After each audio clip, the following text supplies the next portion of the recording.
Neymar qui fait halluciner les vendeurs à la sauvette, le joli geste de Lionel Messi pour des fans qui ont attendu des heures en bas de son hôtel et le mercato de l'OM qui s'emballe, c'est le programme du Journal du Foot numéro 1537. Avant votre journal du foot, n'hésitez pas à soutenir notre partenaire Programme TV Foot, une appli qui vous permet de savoir sur quelle chaîne regarder tous les matchs de l'Euro. Aujourd'hui, le verdict dans les groupes C et D, avec notamment France, Pologne et Slovénie, Angleterre. Téléchargez l'appli pour savoir tout le programme de la semaine. Le lien à retrouver en description de la vidéo. Les Bleus à l'assaut de la première place du groupe D, France-Pologne, c'est ce mardi à 18h.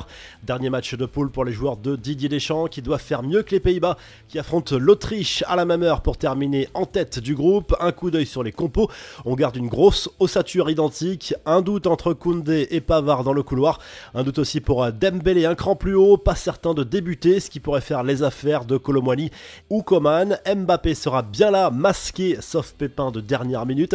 La Copa América à présent, ça commence mal pour le Brésil, accroché par le Costa Rica 0-0 la nuit dernière. Dans ce groupe, victoire de la Colombie contre le Paraguay. Neymar, lui, est aux États-Unis pour encourager ses partenaires en tribune, même s'il est gravement blessé. Scène insolite, l'ancien Parisien a acheté 2 maillots du Brésil à des vendeurs à la sauvette dans les rues de Los Angeles avant d'assister à la rencontre, ce qui a fait halluciner forcément les petits chanceux du jour qui auront une belle histoire à raconter. Lionel Messi, lui, est bien sur le terrain lors de cette Copa América, mais ça ne l'empêche pas de profiter puisqu'il est désormais chez lui aux États-Unis. Il a fêté son anniversaire avec ses partenaires de l'équipe d'Argentine avant d'offrir un énorme gâteau aux nombreux fans présents sous les fenêtres de l'hôtel de l'Albiceleste. Les infos du mercato, c'est fait. Marseille annonce avoir trouvé un accord de principe avec Roberto De Zerbi. Ce n'est pas encore tout à fait une signature officielle, mais ce n'est plus qu'une question de jours a priori. Ça bouge dans le sens des départs du côté de Marseille, en plus de Samuel Gigot, proche de Trabzonspor, Iliman Ndiaye et OK pour rejoindre Everton. Les deux clubs sont proches d'un accord financier autour de 19 millions d'euros.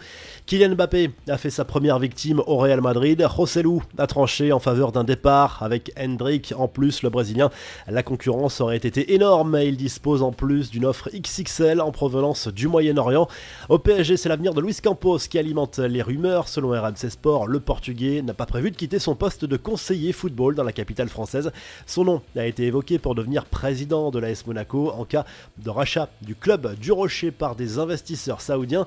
Gianluigi Donnarumma est prévenu. Le gardien russe Matvei Safonov annonce la couleur. Je ne suis pas prêt de m'asseoir sur le banc. Si vous êtes numéro 1 un jour, cela ne veut pas dire que vous le serez éternellement. Je ne me vois pas comme un numéro 2. Les choses ne vont pas être faciles pour le numéro 1, a prévenu la nouvelle recrue parisienne. Enfin, le PSG se penche sur le dossier d'un joueur de l'Euro. Il s'agit de l'Ukrainien Ilya Zabarny qui joue à Bournemouth. Il a 21 ans et évolue au poste de défenseur central. La revue de presse en Angleterre, le Daily Express Sport se concentre sur le dernier match des Three Lions dans le groupe C contre la Slovénie. C'est ce mardi soir à 21h. Les Anglais qui doivent gagner pour être certains de décrocher la première place. Le Danemark dans le même temps défie la Serbie. En Espagne, Marca revient sur la victoire de l'Espagne 1-0 contre l'Albanie avec une équipe remaniée en vue des huitièmes de finale. Comme souvent, on s'enflamme un peu vite dans les médias en sous-entendant que la sélection espagnole est la meilleure de la compétition. Et en Italie, la Gazzetta dello Sport revient sur la soirée riche en émotions de la Squadra Azzurra et parle de miracle pour définir la qualif des Italiens pour les huitièmes de finale. Il aura fallu attendre la 98e minute pour voir l'Italie égaliser contre la Croatie lundi soir. Score final, un but partout et bye bye les Croates. Il faudrait maintenant un miracle pour qu'ils se qualifient. Si le journal du foot t'a plu, n'oublie pas de t'abonner, de liker et on se retrouve vite pour un nouveau journal du foot.